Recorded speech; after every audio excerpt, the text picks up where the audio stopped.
Hello friends, welcome back to my channel. Today in this video, I am going to show you how to enable or disable the switch access shortcut on Android. Please consider subscribing to my channel and liking this video. Let's get started, guys. Step 1.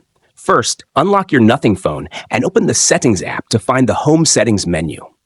Step 2. Next, scroll down and choose the Accessibility option on the screen. This menu contains additional options for customizing your accessibility features.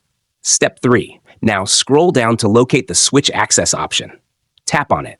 Scroll down. Unfortunately, this Switch Access shortcut is turned off. Step 4. For the last and most important step, tap on the Switch Access shortcut option. Then tap Allow or tap OK to turn it on instantly. Or, do you want to turn the option off again? Tapping the option will turn it off by itself. If you found this tutorial helpful, don't forget to like this video and subscribe to my channel. Thanks for watching, and see you next time.